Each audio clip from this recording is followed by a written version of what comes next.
Welcome, everyone, and thank you for joining us for the second of a very special three-part webinar series exploring the legacy of Sefarad.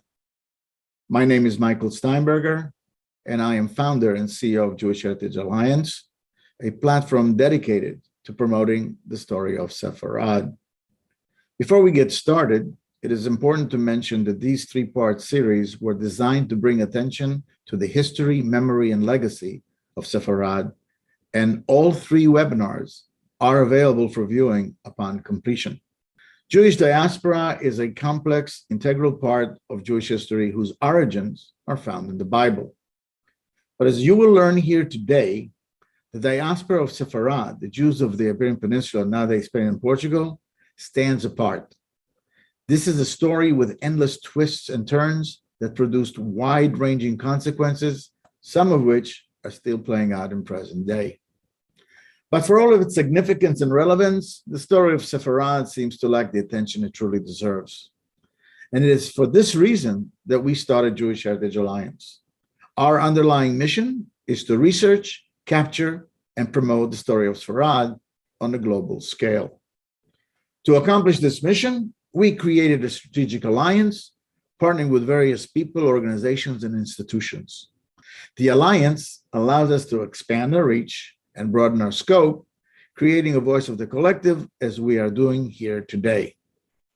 So, at this time, I would like to thank our co-hosting partners for helping us make this event a success. I would like to thank Fundación Hispano-Judaya, or the Hispanic Jewish Foundation, Anu Museum of the Jewish People, previously Beit Atfusot, American Sephardi Federation and its Institute of Jewish Experience, the National Museum of American Jewish History, Centro de Estudios Judaicos de Tres Mondes, or the Jewish Studies in Tres Mondes, which is in Portugal, the European Jewish Community Center, and the Miller Center for Contemporary Judaic Studies, Feldegrees Program in Judaic Studies, University of Miami. And last but not least, I would like to thank our friends at Kulanu. And now, let's get started with today's program.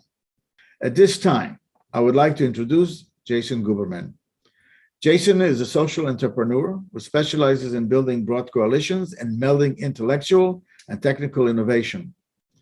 Jason is the American Sephardi Federation's Executive Director, also founding Executive Director of Digital Heritage Mapping and coordinator of their flagship initiative, the Arna Geo-Museum of North African and Middle Eastern Jewish Life.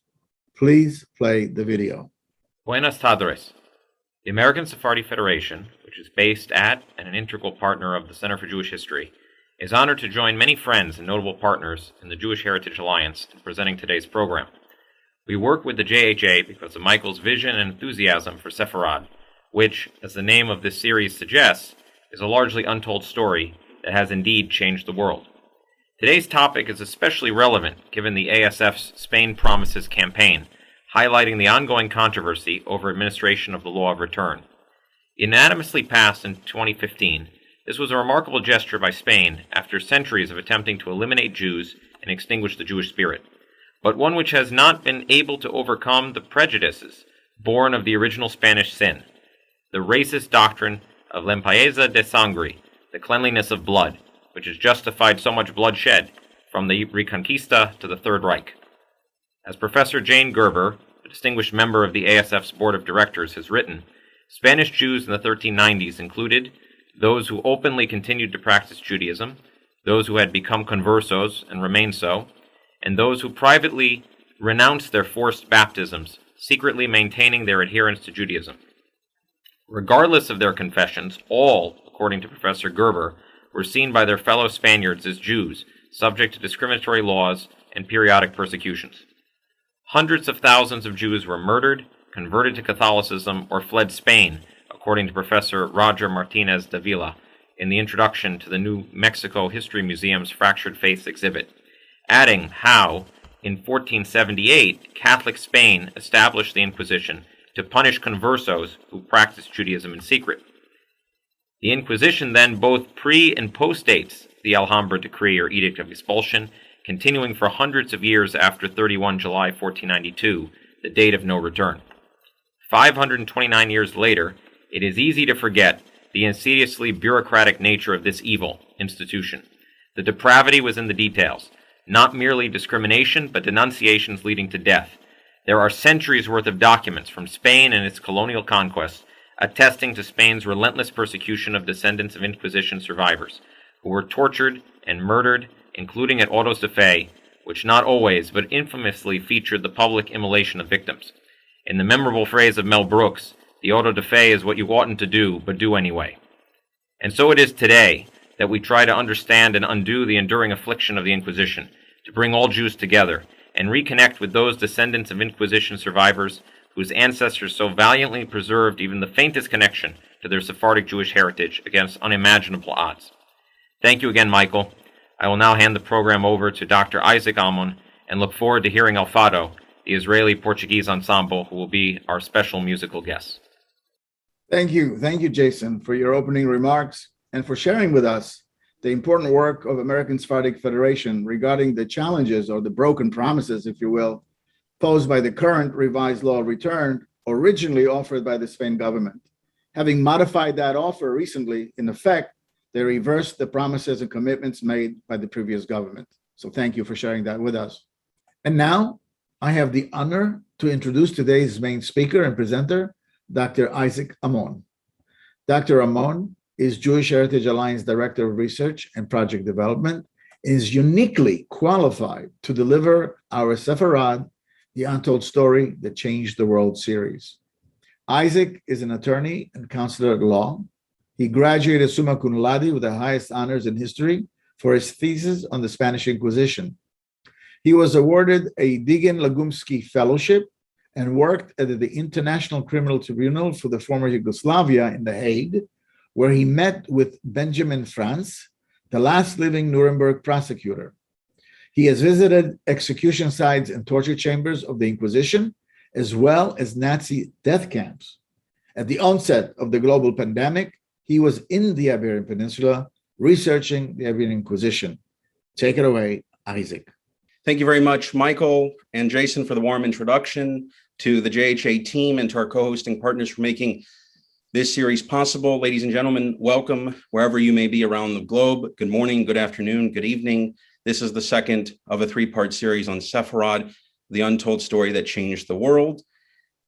The title and the focus of this webinar is Challenging Religious Authority, the Birth of Heresy, and the Inquisition. So let's get started. The paradigmatic case of heresy of an individual charged with that who was hauled before an inquisitorial tribunal is undoubtedly that of the Italian scientist Galileo, who was brought before the Roman Inquisition in 1633. This happened because Galileo wrote and espoused the heliocentric theory of the solar system, that of course the Earth revolved around the sun, a thesis initially advanced by the 16th century Polish cleric Nicholas Copernicus. Despite his immense stature, Galileo was found vehemently suspect of heresy by inquisitors, forced to recant or abjure these views, sentenced to house arrest, where he died 9 years later, and his writings were placed on the infamous Index of Forbidden Books, or Index Librorum Prohibitorum, which the Spanish Inquisition would later adapt for its own uses, borrowed from this Roman model. And I think this painting by Joseph Nicolas Robert Fleury, housed in the Musée du Louvre, does a great job of depicting the trepidation and the terror faced by even such an eminent scientist as Galileo, and the supreme confidence of inquisitorial power and authority of the inquisitors who would countenance no dissent to their conception of the world. Now, heresy derives from the Greek word heresis, which originally referred to an act of choosing or a choice, but it came to acquire a particular connotation in theological terms.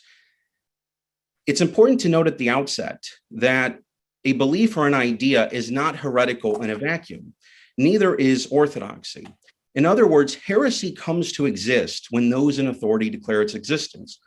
There are a multiplicity or panoply of heterodox religious interpretations that exist in religions at all times and all places.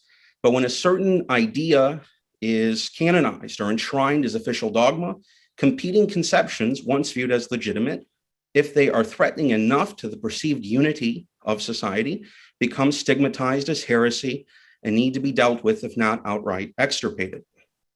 In Christian theology, very early on in the patristic age or the early era of the church, one of the early fathers, Tertullian, defined heresy as a theological opinion held in opposition to the Catholic, universal, or Orthodox doctrine of the church.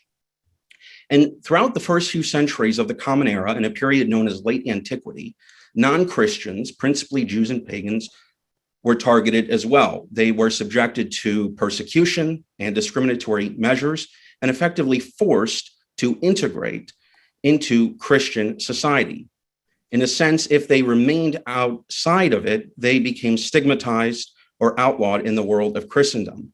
And this is epitomized by something we spoke about in part one, the great Visigothic persecutions and forced conversions of Jews in the 7th century during the reign of the Visigothic king Sisebut, enshrined in that great code of Visigothic laws, the Lex Visigothorum.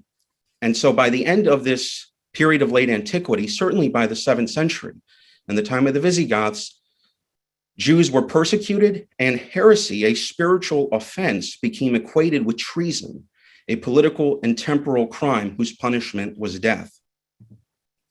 Nonetheless, a variety of heterodox views emerged throughout the Christian world.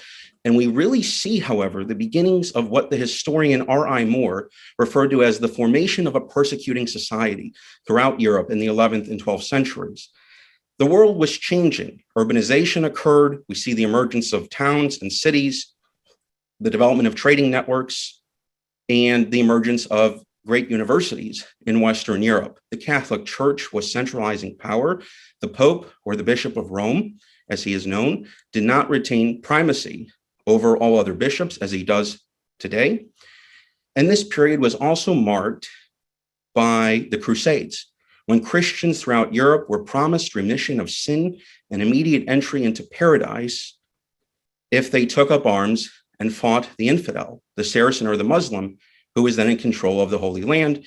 Infamously, Crusaders, when they advanced through the Rhineland, the traditional heartlands of Ashkenaz, slaughtered thousands of Ashkenazim. And so this formation of a persecuting society in this time period became obsessed with perennial threats, or at least certainly those perceived, to the unity of Christendom. And the church became obsessed with lepers, heretics, and Jews, who became viewed as effectively interchangeable and threats to Christian unity. And this is the milieu, spatially and temporally, into which an inquisition emerged for the first time in the medieval period. In 1179, Cathars, a Christian group who asserted that the flesh was sinful, that material goods were corrupt, wanted to effectively purify the church. This was threatening to the Catholic Church, and they were excommunicated. In November 1184, a papal bull, Ad Abolendum, called on heresy to be abolished. But it seems relatively few prelates or bishops took cognizance of this fact at this time. In the early 1200s or 13th century, whilst the Reconquista was ongoing in Spain, the highest number of Cathars was located in southwestern France, in the area around Toulouse, Carcassonne, and Albi. And these Cathars became synonymous with Albigensians. After peaceful efforts to convert these Cathars to the Catholic perspective failed, Pope Innocent III, who became Pope in 1198, effectively promulgated a crusade. He called on arms to be taken up against them and for them to be utterly extirpated, along the lines of what happened to Muslims in the Holy Land. And 20 years of horrific bloodshed and what some scholars deem to be genocide occurred, and tens of thousands of suspected Cathars or heretics were put to the sword or burnt at the stake. In November 1215, Pope Innocent III, the same pope, convened an extraordinarily significant ecclesiastical or church synod known as the Fourth Lateran Council, in which he effectively canonized dogma which reshaped the spiritual and institutional framework of Christendom. Most significantly, The third canon specifically condemned heresy that raised itself against the Holy Catholic faith, and measures were prescribed to be taken against heretics. They were to be excommunicated, their property was to be confiscated, and they were to be handed over to secular authorities for punishment. Secular rulers were compelled to take an oath to exterminate heresy throughout their realms, and the stigma of heresy was even extended to those who merely sheltered or defended its suspected adherents. At the same council, Jews were compelled to wear the infamous yellow star. And so after the end of this Fourth Lateran Council and the 20 years which extirpated the Cathars, Pope Gregory IX, as seen in the left image, tasked the Dominican order of friars or monks with ferreting out heretics in southern France. This is really the beginning of the medieval Inquisition. And so itinerant Dominicans would travel from town to town or village to village and question people as to their beliefs. Mark Pegg, a leading historian on the medieval Inquisition and a friend and a mentor to this day, in his great work, The Corruption of Angels, has noted that from May 1245 to August 1246, a period of 15 months or so, almost 5,000 ordinary men and women were questioned vigorously by inquisitors as to their religious beliefs. Nonetheless, no permanent apparatus to investigate heresy yet existed. There was no systematically organized series of tribunals. That would not arise until an inquisition came to Spain, to the Iberian Peninsula, in 1478. Ferdinand and Isabella, Los Reyes Católicos, the Catholic monarchs, procured a papal bull from Pope Sixtus IV, authorizing them to appoint inquisitors, which they did in 1480. And these inquisitors commenced work almost immediately in Seville or Sevilla. 6 conversos were burnt on the Quemadero, the great place of execution or burning site in front of the general public.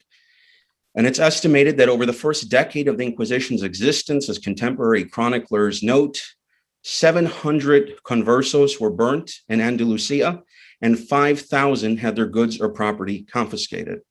And so much terror and horror ensued, so much persecution of these conversos, certainly in these decades, that in 1498, the year of the Grand Inquisitor or Inquisitor General Torquemada's death, it's estimated that 2,000 conversos had been burnt for the crime of heresy. So the question becomes, ladies and gentlemen, how is the Iberian Inquisition different from its medieval and Roman counterparts? There's really 3 main reasons or distinctions. The first is the Iberian Inquisition in Spain and later in Portugal was not subject to papal control, although the popes created it. They were accountable to the crown alone. Second is the extraordinary scope and longevity of this tribunal. It endured for nearly 3.5 centuries on 5 continents around the globe, as we shall see. And lastly, and perhaps most significantly, is the type of heresy which this Inquisition became obsessed with, because all Inquisitions are concerned with heresy.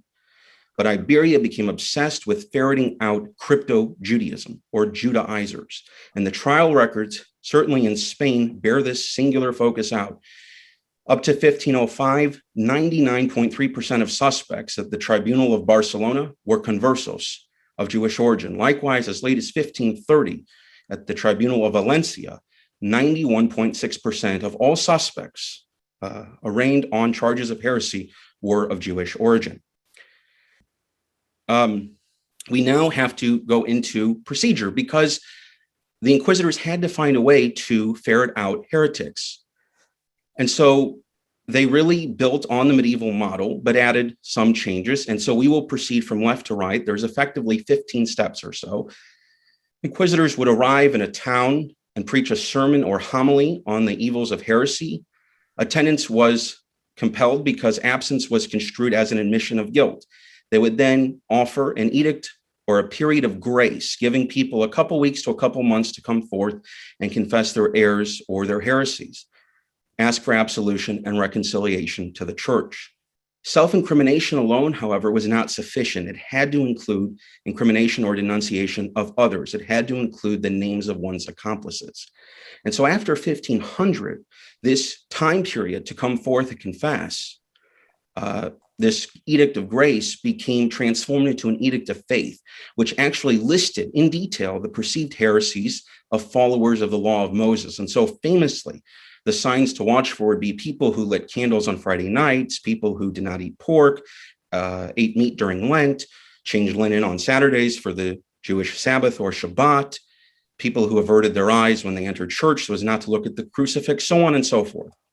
Once a denunciation had been made, the evidence would be assessed by trained theologians, calificadores, and if they determined it met the canonical standard of heresy, the prosecutor or fiscal would issue an arrest warrant, at which point the accused would be taken into custody, thrown in inquisitorial jail, followed by rapid inventory and confiscation of their property. They would be interrogated and urged to confess for the benefit of their soul.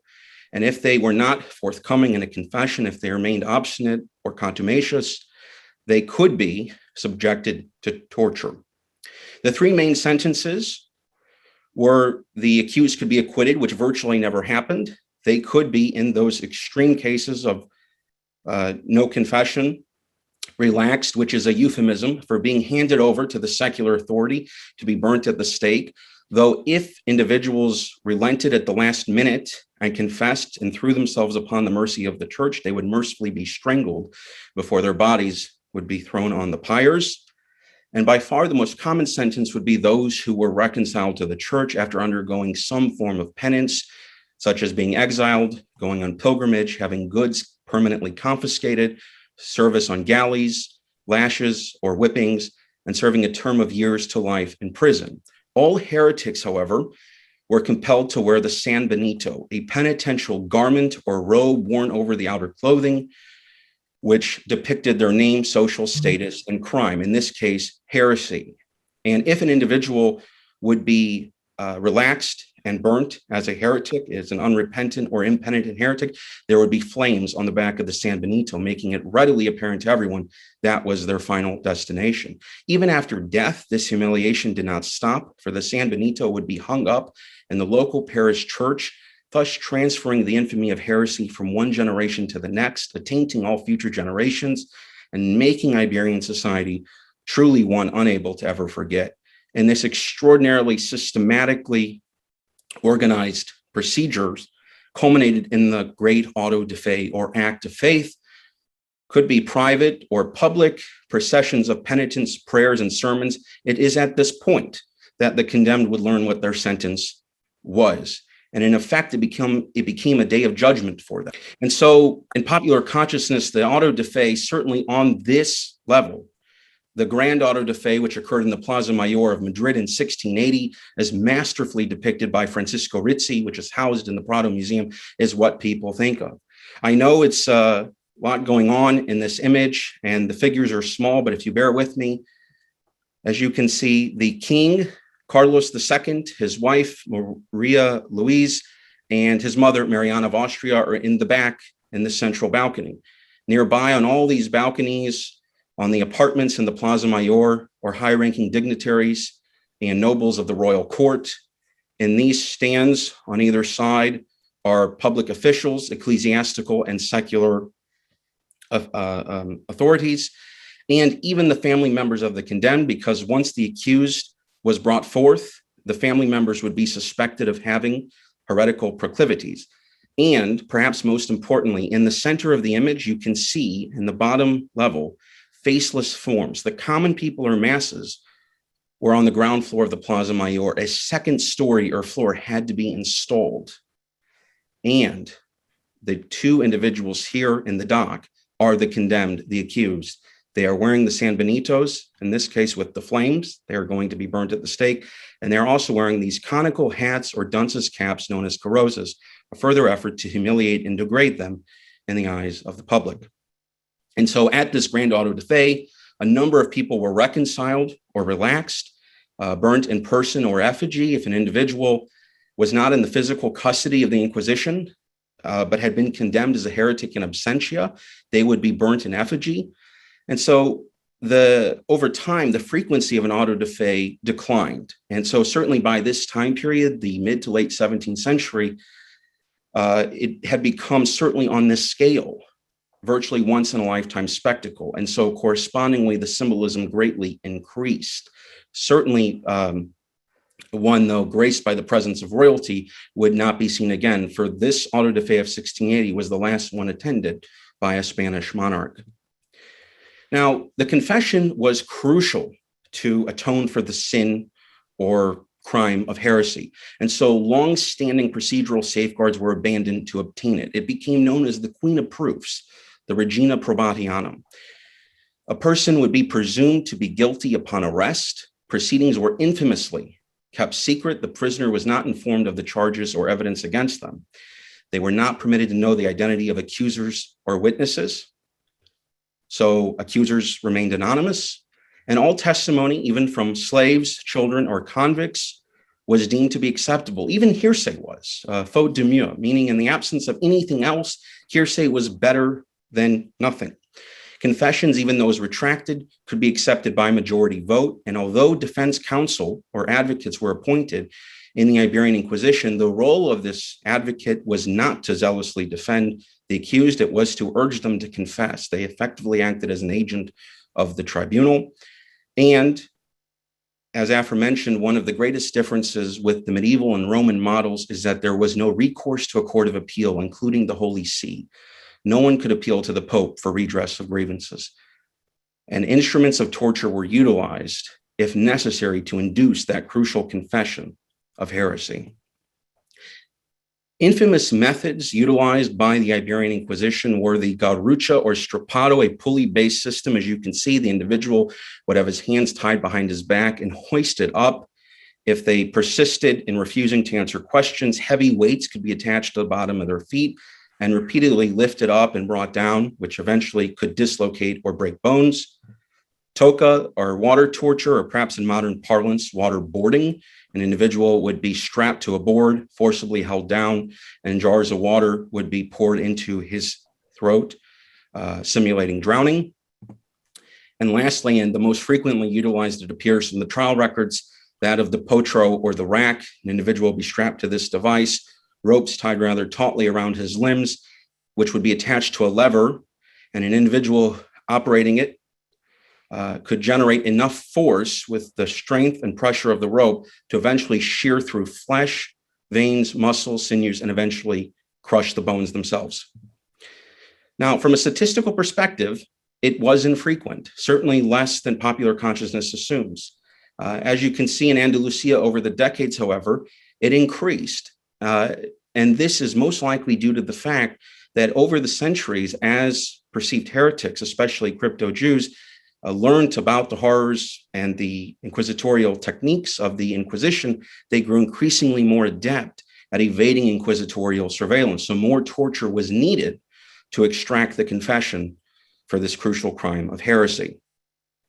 And so now we return, ladies and gentlemen, to where we left off in 1492, Iberia last time. The Inquisition was instrumental under the leadership of Tomás de Torquemada in procuring the Alhambra Decree, which shattered the unity of Sefarad. Individuals or Sephardic Jews who left Spain and went to North Africa or across the Mediterranean, throughout the Levant, in the Near East, Israel, Jordan, Lebanon, Syria, Iraq, on and up into Turkey, into Southeastern Europe, into the Balkans, became known as North African Sephardim and Eastern Sephardim. Sephardic Jews who remained on the Iberian Peninsula, who turned west and entered the neighboring kingdom of Portugal, as we shall see, but eventually reverted to Judaism when the opportunity availed itself. Once they left Iberia, became known as Western Sephardim, and Jews who were effectively compelled to convert to Christianity and were unable or unwilling to revert to Judaism. Their descendants, of course, are referred to as the Bnei Anusim, the children or descendants of the forced or coerced ones. And so going into 1492, half of the Spanish exiles or Jews who left Spain after the Alhambra Decree or Edict of Expulsion was issued, turned west and entered the neighboring kingdom of Portugal. Similar culture, similar climate, similar language. King João II effectively welcomed them in. 600 wealthy Jews, however, had to pay an exorbitant bribe to settle in Portugal. All others had to pay some entrance fee in order to have the privilege of remaining in the country for up to 8 months. After this date, if they could not pay, they could be pressed into slavery, but at least they would be able to profess Judaism.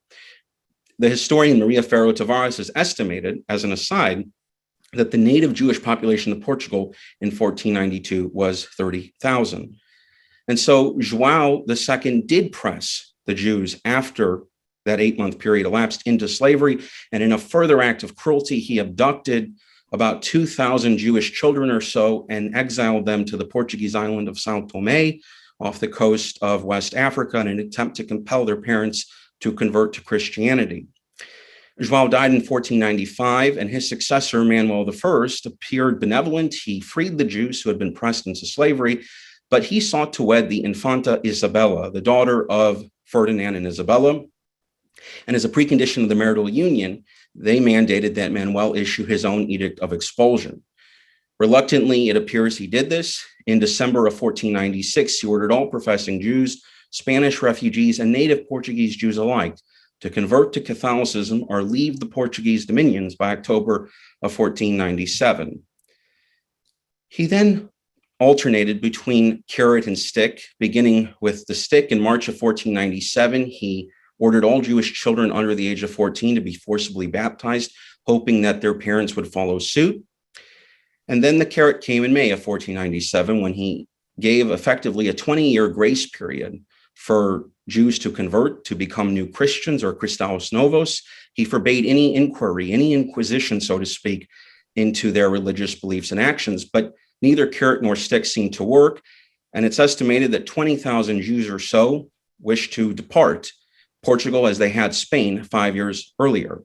It has to be remembered that the Jews who went into Portugal from Spain were among the most steadfast remnant of those who wished to retain their ancestral faith and tradition, so they would not submit to baptism so easily. In May and June of 1497, about 20,000 Jews or so converged on Lisbon to leave. Manuel had promised them ships, but when they came to the palace of the Estaus, or the Pazo dos Estaus, there were no ships to be seen. Portuguese monks forcibly baptized all Jews, throwing baptismal water over them, instantly creating them new Christians or Christaus Novos. Manuel went further. He then ordered synagogues and Jewish schools closed, religious paraphernalia such as ritual objects, tefillin or phylacteries, mezuzot, and Jewish books confiscated, and apparently, it seems, gave the order for Jewish cemeteries to be destroyed. He then, in 1499, forbade conversos, or new Christians, from leaving Portugal because he feared that they would revert to Judaism if they left the country. And so for these series of actions, which was an attempted extirpation of memory, damnatio memoriae, it's known, Maria Ferro Tavares, as you can see in the photo, has labeled this religiocide, the attempted annihilation of a faith. And so this gives us a key distinction, ladies and gentlemen, between Spain and Portugal, between the Jewish experience as to how it effectively ended. In Spain, there were numerous waves of conversion that occurred over the centuries, beginning with the conversions under the Visigothic king Sigismund. And there were new Christian communities existing side by side, openly professing Jewish ones. In Portugal, there was nothing like that. Tens of thousands of Jews, the entire normative Jewish community, was baptized rather violently and forcefully en masse. They became new Christians effectively overnight. Nonetheless, by the end of the 15th century, it is not inaccurate to say that because of these reasons, Judaism as a living, breathing, organic faith no longer officially existed on the Iberian Peninsula. And because of that, the people of the book, the term for which is usually applied to Jews, became people of memory. Something we'll speak about in greater detail next time is that Judaism at this point went underground and became Crypto-Judaism, effectively became oral transmission of knowledge. With communal institutions shut down, no synagogues, study halls, or teachers, women took up the mantle and proceeded to transmit the rituals and the knowledge to the next generation. And trial records, even in the Tribunal of Toledo, up to 1520, show that 3/4 of all teachers of Crypto-Judaism were women, were conversos. Again, something we'll speak about in greater detail next time. The forcible conversion that Manuel effected had the opposite of the intended effect, because sanctified principles are not easily discarded. The number of insincere converts, perhaps not surprisingly, drastically increased, and the Inquisition would not come to Portugal for another 40 years. So because the Portuguese New Christians had just been forcibly converted from Judaism, but were that steadfast remnant who clung strenuously to their ancestral faith and traditions, and the fact they had decades to acclimate to their newfound faith in society meant that Portuguese Crypto-Judaism entrenched itself much further than it was ever allowed to get in Spain. The lower-ranking clergy and the masses, hoi polloi, were well aware of this, and in April 1506, during Easter and Passover, plague and famine stalked the Portuguese kingdoms. Throngs of faithful went to churches and convents to beseech God for heavenly deliverance. And in Lisbon, they went to the São Domingos de Lisboa convent, as you can see in the photos. A crowd thought they saw an apparition of Jesus. They took this to be a mark of divine favor. A new Christian proffered a much more rational explanation, asserting it was effectively the reflection of light. At this point, he was beaten to death by the congregants, and this led to effectively a wholesale massacre, riot, or even referred to as a pogrom against the new Christian community of Lisbon. It's estimated that between 2,000 to 4,000 new Christians, or Cristãos Novos, were slain in the Alfama, the oldest section of Lisbon, which once housed the Judiaria, the Jewish neighborhood, or they were dragged to the Rocio Square and set in huge bonfires set alight, as this wood carving above depicts.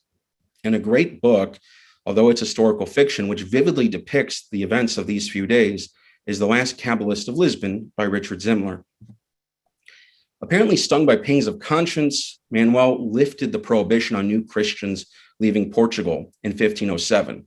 And he went further than that. He effectively abolished the distinction between old and new Christian. He gave them the right to trade or sell property on land and sea, to freely export money or merchandise to Christian or Islamic lands. And he even granted new Christians who had fled the right to return to Portugal without fear of punishment.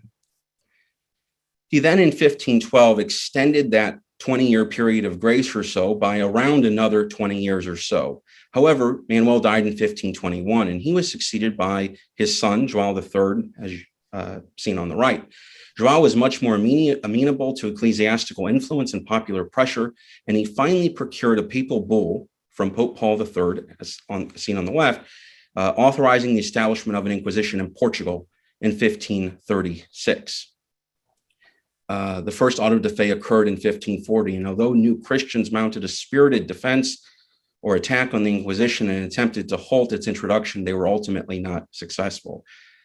And so after this, after the 1540s, really any ancient liberties or customary protections were effectively abolished, and the Inquisition was set on its historical course, which proceeded then to inaugurate a new series of intense persecutions of new Christians. In 1580, a dramatic development occurred when the Iberian Union happened. Spain and Portugal effectively entered dynastic union under Philip II of Spain, who became Philip I of Portugal. This was the same Philip who sent the Spanish Armada against Protestant England in 1588. The Inquisitions remained separate from one another, but they were effectively united in the person of the king. What's fascinating is the Spanish Inquisition, which seems to have grown relatively no longer prosecuting crypto-Jews. It seems to have gone dormant in this regard by the mid-1500s, revived its persecution. Why?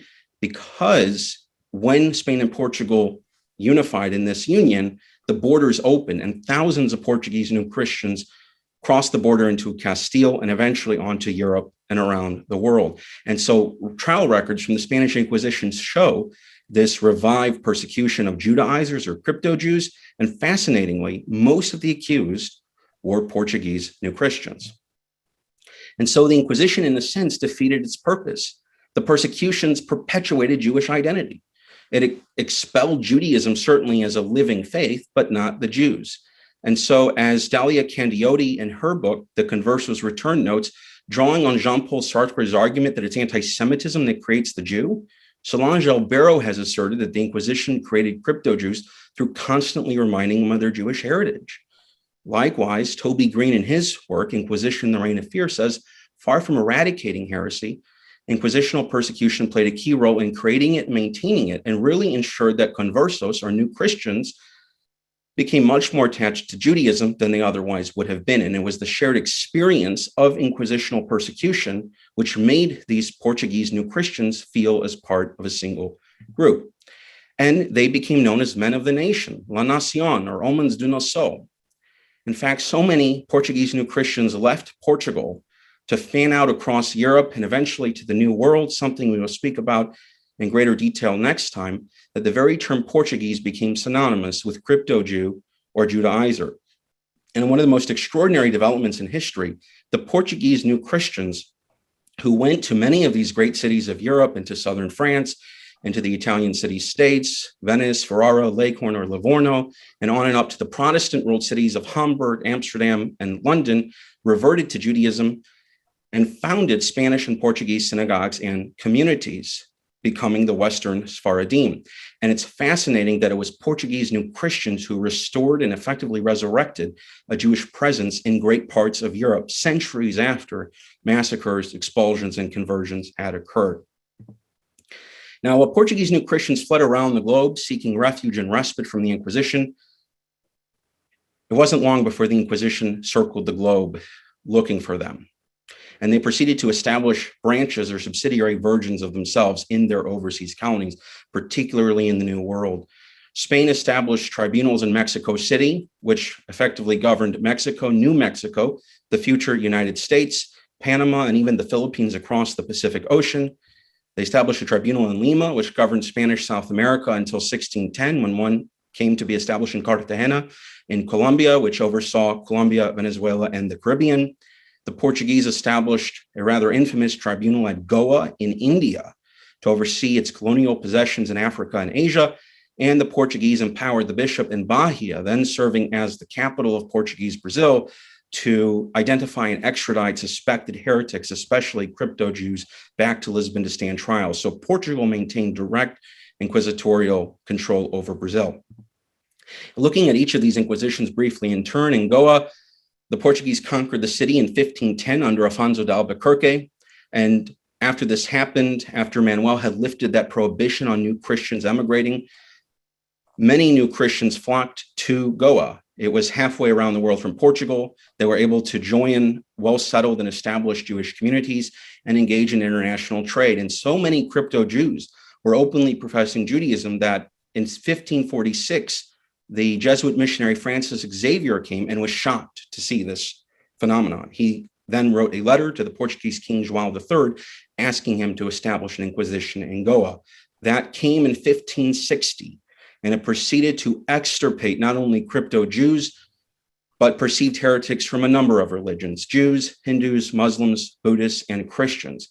And the Goa tribunal acquired such reputation for cruelty and fanaticism that even as notable a figure as the French philosopher Voltaire in the late 18th century remarked, Goa is famous for its Inquisition. The Portuguese monks made us believe that the people worship the devil, while it is they who have served him. In Peru, the first Inquisition in the Americas, it came in 1570 and endured for 2.5 centuries.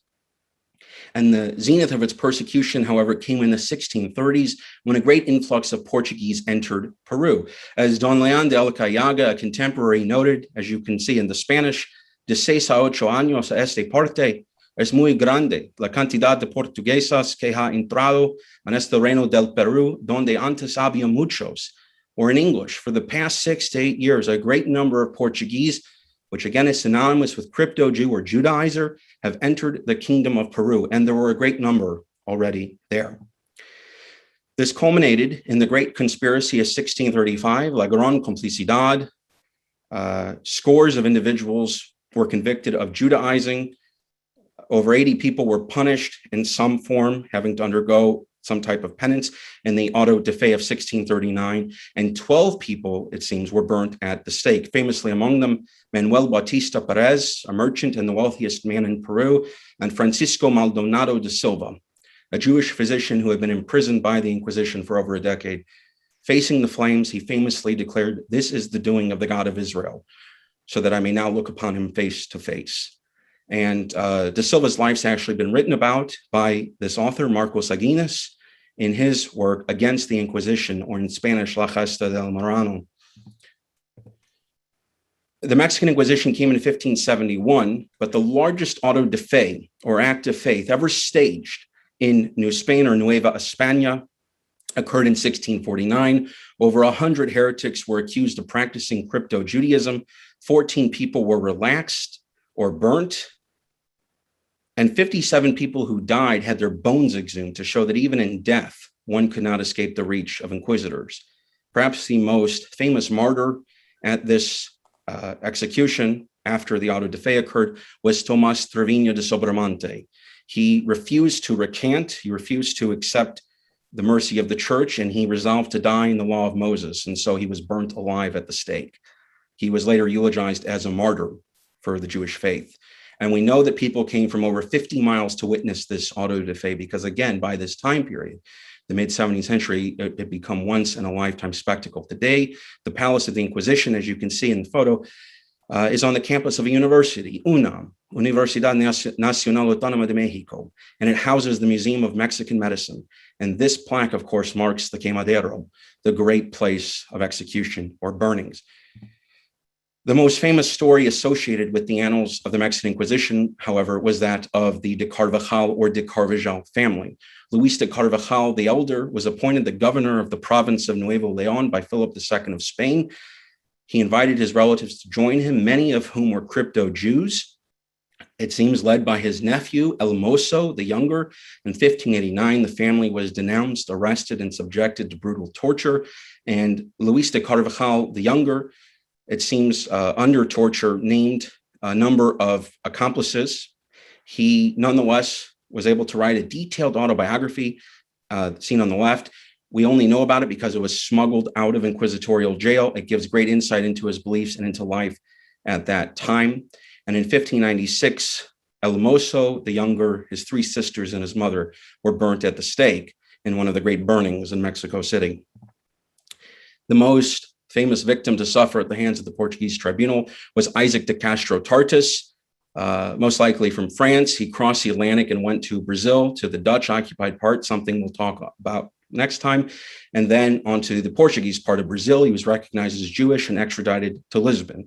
He was repeatedly urged to recant his Jewish views. He refused. He is said to have made a masterful defense not only of Judaism, but of the very principle of freedom of conscience. And for this, he was burnt alive at the stake in the Torero do Pazo, as seen in the photo. And numerous attestations tell us he died saying the foundational creed of Judaism: "Hear, O Israel, the Lord is our God, the Lord is one," like Rabbi Akiva in the 2nd century. And more than that, Isaac de Castro, also venerated as a eulogist by the Jewish, eulogized as a martyr by the Jewish community in Amsterdam, inspired the populace of Lisbon, so much so that the Shema was effectively placed under interdict. It was forbidden to say the Shema in public under threat of punishment. And just as the Inquisition was zealous and knew no bounds as to geography, it knew no distinction as to age. And so victims, as you can see over time, range from as young as 10 years old to as old as 100.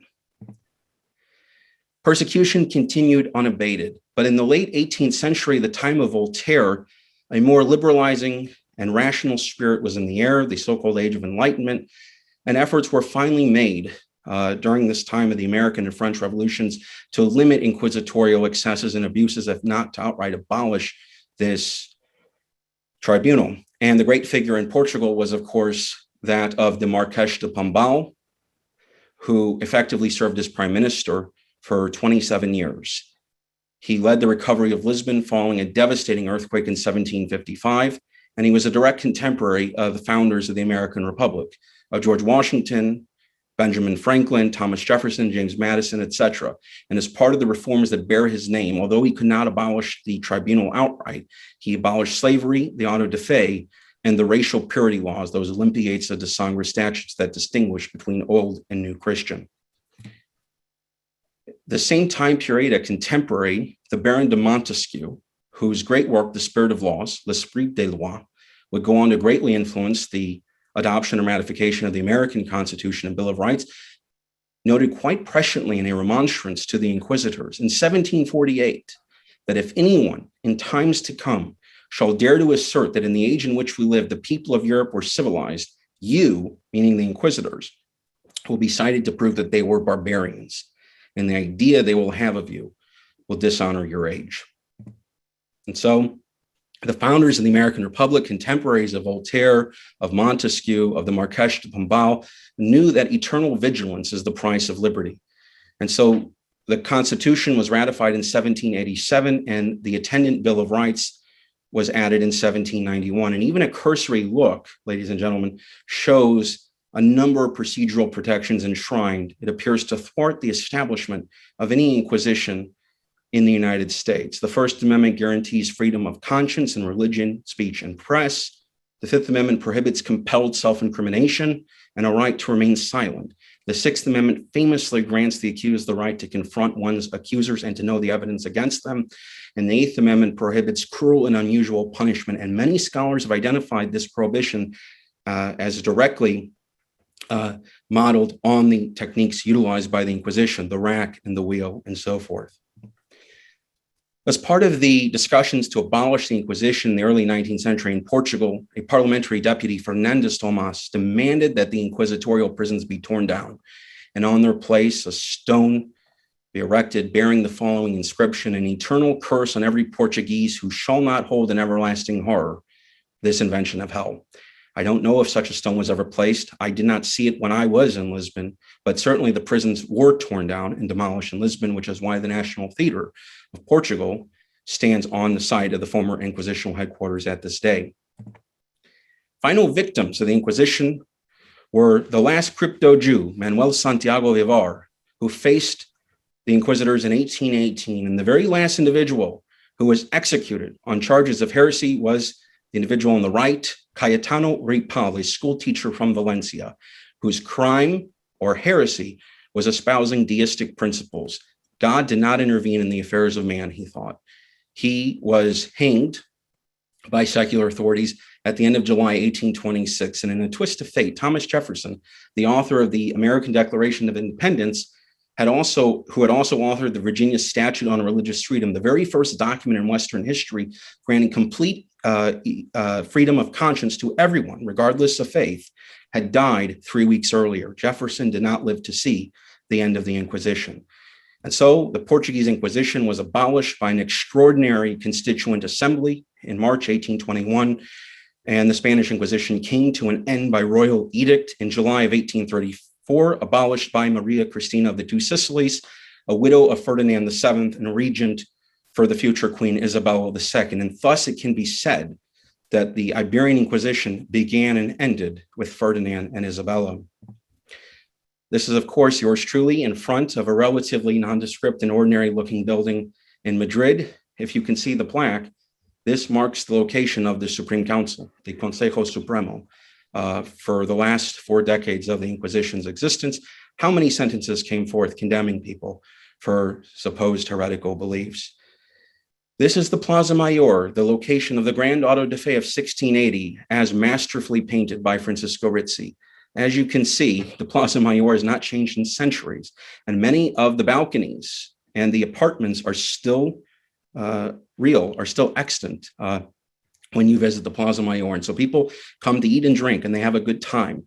And I think very few are cognizant of the immense horrors and abuses that occurred in this spot centuries ago. And in Lisbon, the municipality erected a monument to the murdered New Christians, or the Judeos Víctimas, the Jewish victims of that massacre or riot in 1506. This was placed in front of where the Inquisitional headquarters originally stood.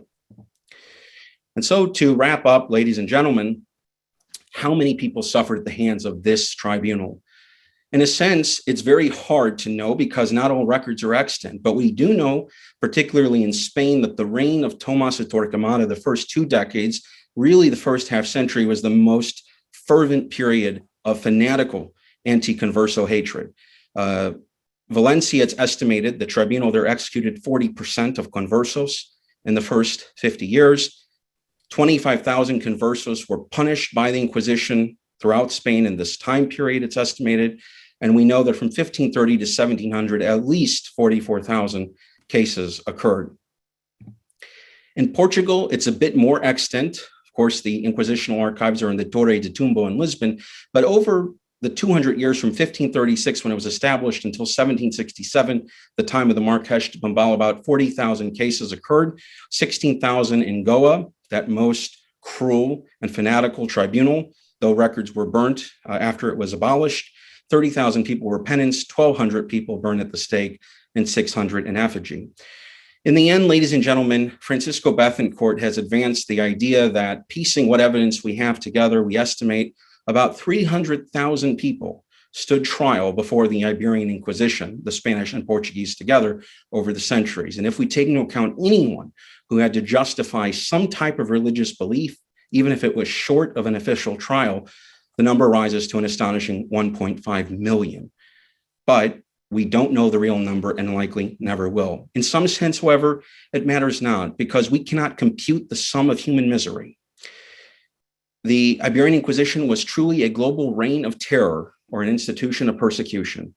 They occupied or governed jurisdictionally all the Americas, including in the future United States.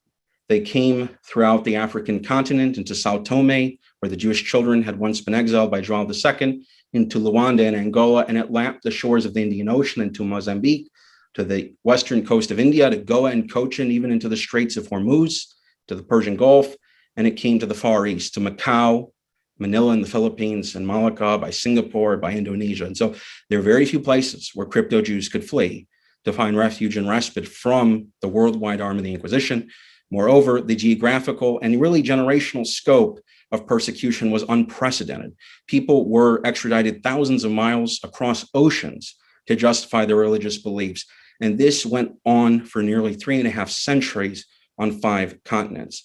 Moreover, one of the most damning legacies of the Inquisition is, of course, that of racial purity laws.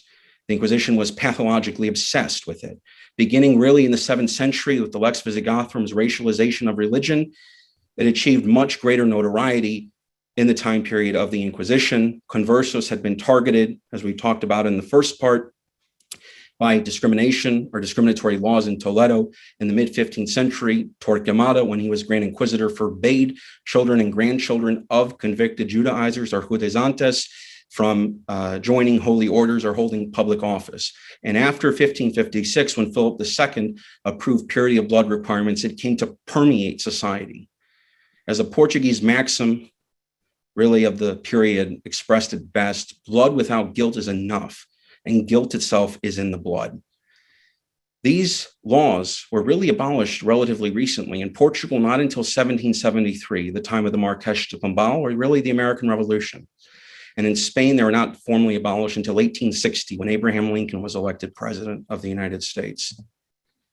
We are left, thus, in the end, ladies and gentlemen, with the most pressing question: why did the Inquisition target unceasingly and vehemently these new Christians, Cristianos Nuevos or Cristãos Novos? It breaks down traditionally into monolithic camps. Yitzhak Beyer and Chaim Beinart at the top asserted it was pure anti-Judaism. Conversos were targeted because they were Jews at heart. As Beyer himself put it, Conversos and Jews were one people, united by bonds of religion, destiny, and messianic hope. Israel Reva, as we can see, glancing at his papers on the bottom left, said that while Conversos were not normatively practicing Jews, they were potential Jews. And this is certainly validated by the fact that they, as Portuguese New Christians, went on to found great communities throughout Europe and the New World, something we will explore next time. Benzion Netanyahu, of course, the father of the former Israeli Prime Minister Bibi or Benjamin, said something much more antithetical to that traditional thesis. They're persecuted on racial grounds. It had nothing to do with anti-Judaism because the Conversos were not genuine Jews. If anything, they were Christians, even by the 1480s when Spanish Jewry was still intact prior to the Alhambra decree. And the last great thesis was advanced by the Portuguese historian Antonio José Saraiva, looking at us through his broad-rimmed glasses, that really the inquisitors targeted new Christians to confiscate their wealth. And so they generated accusations of Judaizing against them. And this was made in his aptly named work, The Murano Factory. And so the effects of the Inquisition continue to endure to this day. The unity of Sefarad was broken into these various groups. and it has still not been repaired. The Index of Forbidden Books, upon which the writings of Galileo were placed, was not formally revoked, at least in this Roman model, until 1966, and the Alhambra Decree, the Edict of Expulsion, was not rescinded officially until 1968. Perhaps the most enduring lesson of the Inquisition is really twofold. The first is that made by Henry Charles Lee, a great 19th century historian, that the attempt of man to control the conscience of his fellows reacts upon himself. He may inflict misery, but in due time, that misery recoils on him or on his descendants, and the full penalty is exacted with interest. And that advanced by Robert Jackson, a United States Supreme Court justice in the 1940s and 50s, and the chief American prosecutor at the Nuremberg trials, who said, "Those who begin coercive elimination of dissent soon find themselves exterminating dissenters. Compulsory unification of opinion achieves only the unanimity of the graveyard." And so, ladies and gentlemen, next time we will continue with the saga of Sefarad. We will examine the social customs and religious beliefs of crypto-Jews. We will follow the Portuguese New Christians as they created Spanish and Portuguese synagogues and communities in Europe and the New World, many of which endure to this day, and reverted to Judaism, becoming the Western Sephardim. And we will also look at the B'nai Anusim, many of whose members, cognizant of their Jewish forebears, are returning to the Jewish fold in our time, nothing less than a miracle. And so Sefarad, the untold story that changed the world, endures, and we will continue with that in our third and final presentation next month. Thank you very much. Thank you, Isaac, for delivering another amazing, illuminating presentation, bringing much needed clarity and attention to the Sefarad legacy. We look forward to your third and final presentation of this series coming up September 19th. And now it's time for our musical guests. We are honored and excited to bring you the music of Al Fado, a relatively new Israeli Portuguese ensemble evoking the rich music of Lisbon. Their work focuses on music originating from the Iberian Peninsula through the cultures of the medieval times, including the chant in an ancient dialect of Spanish mixed with Portuguese and Hebrew called Ladino. I will ask Diago Melo de Carvalho to introduce the band, introduce himself, and the musical piece presented today. Take it away, Diago. Thank you, Michael. Shalom. Hola a todos. Hello, everyone. We are very honored by the presence of this panel and audience, and by this invitation from the Jewish Heritage Alliance. Thank you all. Al Fado is a musical ensemble, half Israeli and half Portuguese. The group features singer and clarinet player Gal Tamir, Avishai Bach on bass guitar, João Roque on guitar, and myself, Diogo Melo de Carvalho, on percussions and melodica. After touring Europe and Israel, we recently launched our first album called Nacimiento, which means birth in Ladino. And it's available for streaming and downloads in our website. In it, we registered our very personal mixture of Ladino and Fado musics and cultures, hence our name, Al Fado. Included in this body of work are traditional Sefarad songs sung in the Ladino idiom, such as Adio Querida, Morenica, La Rosa Enflorece, or Abre tu puerta cerrada, as well as some very well-known fados. In Nacimiento, you can also find the redemption of the song Recordos de Minona, that was written by the late Flori Jagoda, a Ladino legend that survived the 2 world wars and settled in the United States of America, where she became a world-renowned figure of the Sephardic culture. Our singer, Gal Tamir, had the opportunity to meet her and obtained her permission to recreate the song which describes her childhood memories in the former Yugoslavia, and her nonna, grandmother. This song connects the new creation and the old ancient heritage. It symbolizes the bridge between generations through language and culture. We hope you enjoy listening to it as much as we do playing this song and this music. Finally, feel free to get in touch with us through our social media. You are also very welcome to subscribe to our newsletter on our website, which I am now putting on the chat at the bottom of your screens. And without further ado, we present you with our music, which is also yours. Thank you. Toda rabá.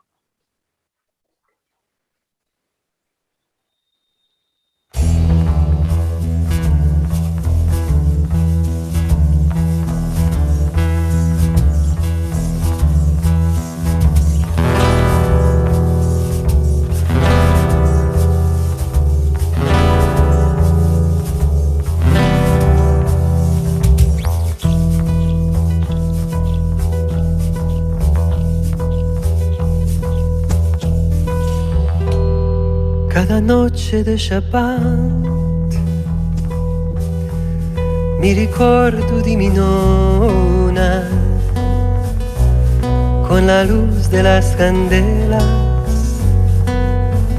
mandando sus velajas, lungas noches del invierno asentada en el mindar. Cantaba las cantigas y las lindas consejicas de amor. Cada noche de Shabbat mi ricordo di mi nonna con la luz de las candelas mandando sus verajas, lungas noches del invierno sentada en el mindar, nos cantaba las cantigas y las lindas consejicas de amor.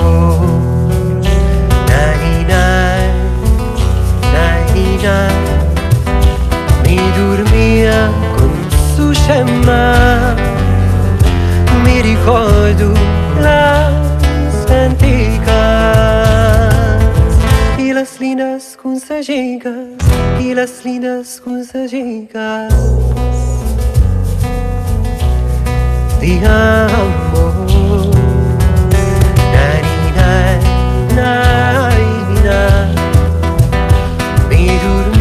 Con su Shema mi ricordo las cantigas y las lindas consejicas y las lindas consejicas.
sushi mai.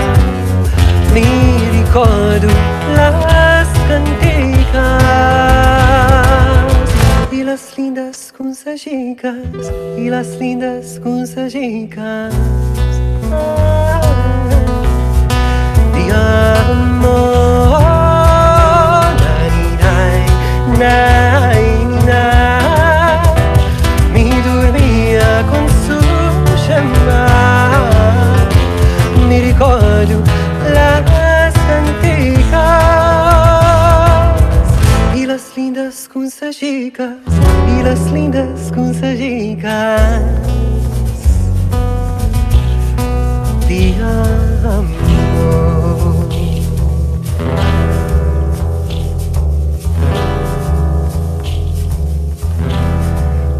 Noche de Shabbat,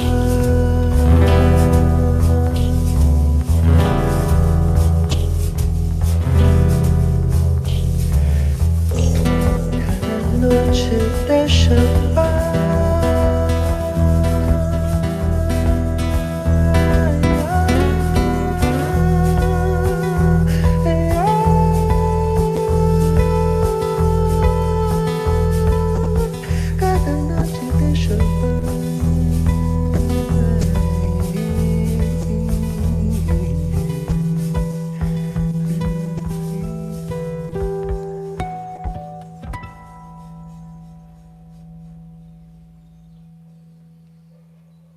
Wow.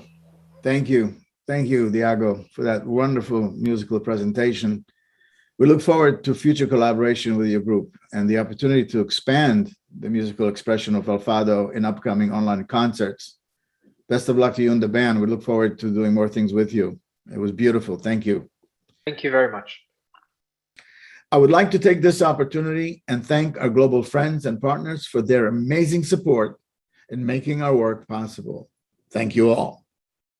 In closing, I would like to reiterate that the Sefarad segment of Jewish history does not have the same coverage or attention as European or biblical Jewry. We invite you to learn more about this profound segment of Jewish heritage. Please join us for part 3 of this series taking place Sunday, September 19th, and the many other upcoming educational webinars we are planning for the rest of this year and going forward into 2022 and 2023. Look for our upcoming announcements. And lastly, allow me to point out our continued relentless efforts to bring attention to the legacy and consequences of the Sefarad saga. We do this for free, without any commercial interruptions, and we do this on our own dime. So I would like to take this opportunity and thank those of you that have supported Jewish Heritage Alliance and invite everyone here to get involved and support our efforts in sharing the story of Sefarad by donating at www.jewishheritagealliance.com/donate or in any fashion you deem comfortable. Thank you for making this event a success. See you next time.